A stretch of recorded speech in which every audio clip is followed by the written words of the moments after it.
براعظم افریقہ کے نیامولا گرہ نامی آتش فشاں پہاڑ کے قریب آج کل ایک دلچسپ منظر دیکھنے کو ملتا ہے۔ جمہوریہ کانگو کے دور دراز علاقے ورونگا نیشنل پارک میں واقع یہ آتش فشاں پہاڑ آج کل پگھلا ہوا لاوا اگلتا دکھائی دیتا ہے۔ ورونگا نیشنل پارک کو اس میں پائی جانے والی حیوانات اور نباتات کے تنوع کی وجہ سے بین الاقوامی ورثے کا درجہ حاصل ہے۔ ماہرین کے مطابق آتش فشاں پہاڑ سے نکلنے والے لاوے سے آس پاس کی آبادی کو کوئی فوری خطرہ لاحق نہیں، تاہم وہ آتش فشانی کے اس عمل کو کافی بڑا قرار دے رہے ہیں۔ شاید یہ نیا ملاگرہ کی رواں صدی میں سب سے بڑی آتش فشانی ہے، جس کا دہانہ 1 کلومیٹر کے قریب ہے اور لاوے کے فوارے 400 میٹر تک بلند ہیں۔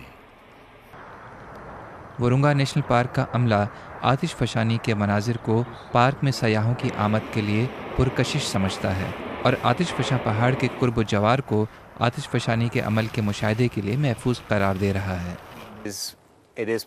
میری جانچ کے مطابق اس آتش فشاں کے قریب آنا محفوظ ہے۔ مشاہدے کے لیے یہاں رات کو بھی ٹھہرا جا سکتا ہے، جو کہ ایک مثبت بات ہے۔